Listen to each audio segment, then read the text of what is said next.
اربعین نووی کا تھوڑا سا تعارف پہلے کرا دیا جائے۔ اس کا جو پہلا جز ہے اربعین 40، مراد ہے 40 احادیث کا مجموعہ، اگرچہ اس میں بالفعل 42 احادیث ہیں لیکن اس کا عنوان 40 ہی ہے۔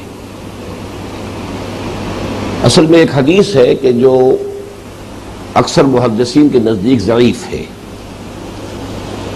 لیکن چونکہ فضائل اعمال میں ضعیف احادیث بھی بالعموم قبول کی جاتی ہیں، یعنی ضعیف حدیث سے کوئی حکم شرعی ثابت نہیں ہو سکتا، کسی شے کا وجوب، فرضیت، کسی شے کی حرمت یہ ثابت نہیں ہوگی، نہ کسی شے کا عقیدے میں ہونا لازم قرار پائے گا، لیکن یہ کہ اضافی نیکیوں کے ضمن میں، فضائل اعمال کے ضمن میں ضعیف جو احادیث ہیں ان کو بھی قبول کر لیا جاتا ہے۔ البتہ یہ فرق تو آپ حضرات اچھی طرح سمجھ چکے ہوں گے کہ ضعیف اور موضوع میں کیا فرق ہے۔ موضوع وہ ہے کہ جس کے بارے میں قطعیت کے ساتھ یہ معلوم ہو چکا ہو کہ وہ گھڑی ہوئی ہے، وہ باقاعدہ بنائی گئی ہے، لیکن ضعیف حدیث وہ ہے کہ جس کی سند میں کہیں ضعف ہے، باقی اس کے بارے میں یہ شک نہیں ہے کہ وہ کسی نے جان بوجھ کر گھڑی ہے، بنائی ہے۔ تو ضعیف حدیث، اور بہت سی ضعیف حدیثیں ایسی ہیں کہ جن میں حکمت کے بڑے بڑے قیمتی موتی موجود ہیں۔ اس لیے یہ بات جان لیجئے کہ بڑی منطقی سی بات ہے کہ کسی بات کا صحیح ہونا ایک مختلف بات ہے، اس کا صحیح ثابت ہو جانا ایک بالکل دوسری بات ہے۔ بہت سے حقائق ایسے ہیں کہ جنہیں ثابت نہیں کیا جا سکتا۔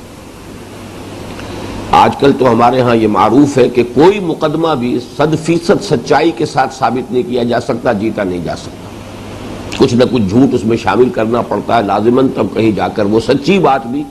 ثابت ہو پائے۔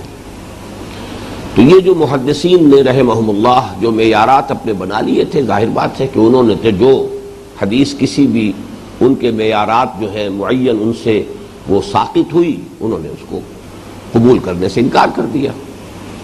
لیکن ہو سکتا ہے کہ بہت سی صحیح احادیث بھی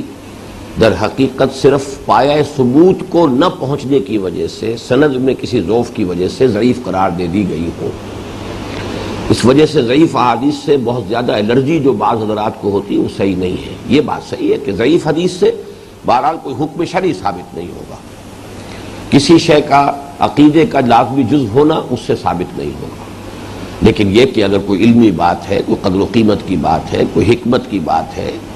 اسی طریقے سے فضائل اعمال کے ضمن میں کوئی بات ہے تو اس کو قبول کر لیا جائے گا۔ تو ایسی ایک حدیث ہے جو ویسے تو حضرت علی، حضرت عبداللہ ابن مسعود، حضرت معاذ ابن جبل، عبداللہ ابن عمر، عبداللہ ابن عباس، انس ابن مالک، ابو ہریرہ اور ابو سعید رضی اللہ تعالی عنہم اجمعین، ان سب سے تقریباً مروی ہے، لیکن یہ کہ کہیں نہ کہیں نیچے سند میں آ کر ضعف ہو جاتا ہے۔ تو چاہے صحابہ کرام میں سے اتنے بڑے بڑے نام موجود ہیں، لیکن ظاہر بات ہے کہ وہ سند جو ہے وہ تو پھر صحابی سے تابعی، تابعی سے تبع تابعی ہوتے ہوتے محدث جو بھی ہے، جو چھان پھٹک کر رہا ہے، اس تک وہ پوری کڑیاں صحیح صحیح پہنچی ہوں گی، تب وہ اس کو اپنے معیار کے مطابق قبول کریں گے۔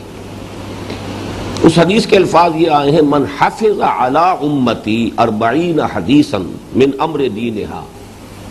بعثہ اللہ تعالی یوم القیامت فی زمرۃ الفقہاء والعلماء وفی روایت فی زمرۃ الشہداء وفی روایت قیل له ادخل من ای باب الجنہ۔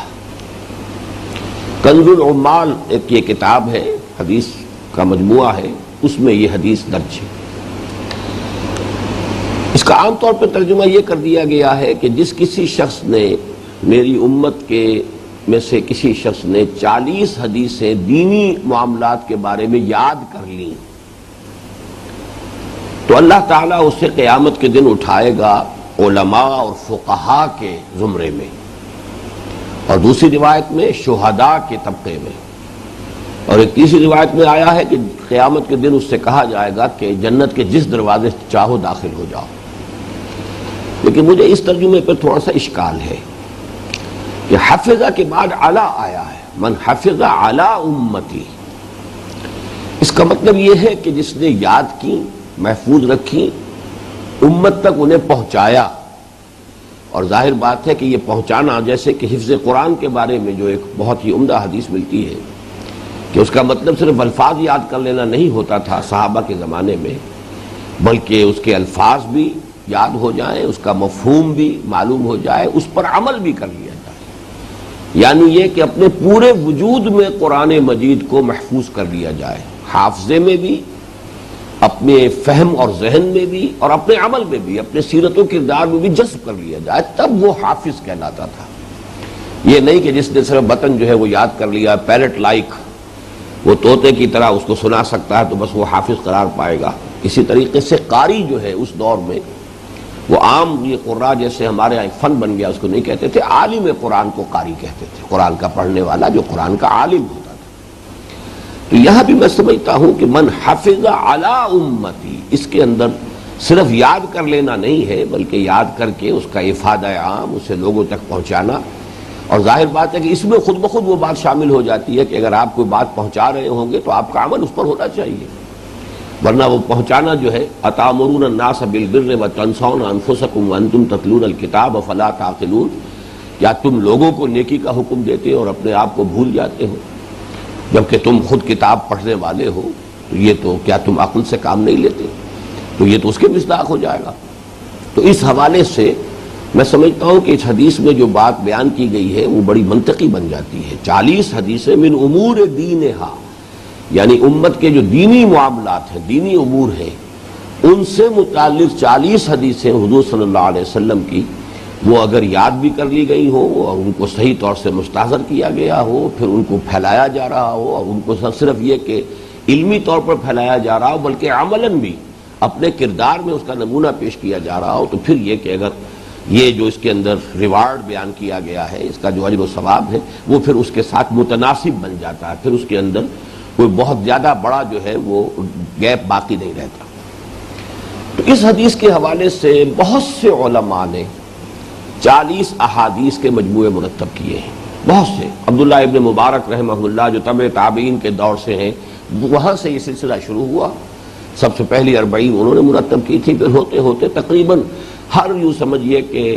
جو بھی قابل ذکر عالم، خاص طور پر حدیث کے علم میں جس کو کچھ بھی مقام اور درک حاصل تھا، اس نے اپنے فہم کے مطابق ایک ذخیرہ جو ہے ذخیرہ حدیث میں سے یہ مجموعہ مرتب کیا. تو ان میں سے جن مجموعوں کو بہت قبول عام حاصل ہوا ہے، بلکہ میں کہوں گا کہ ان سب میں بھی سر فہرست یہ 40 نووی ہے. امام نووی رحمۃ اللہ علیہ نے جو 40 حدیثیں مرتب کی ہیں، اور وہ حقیقت میں 42 ہیں. امام نووی کون ہے؟ یہ 7ویں صدی ہجری کے شخص ہیں. 630 ہجری کے آس پاس ان کی ولادت ہے اور 676-77 میں ان کا انتقال ہے. کل 46-47 برس عمر ہوئی ہے. اور یہ بھی نوٹ کیجئے کہ سید احمد شہید رحمۃ اللہ علیہ کی عمر بھی 46 برس تھی جبکہ وہ شہید ہوئے بالا کوٹ میں. تو یہ عمر بھی جن لوگوں کے اندر عزم اور ہمت ہوتی ہے تو اتنی عمر بھی کافی ہوتی ہے کہ وہ کوئی کام ایسے کر جائیں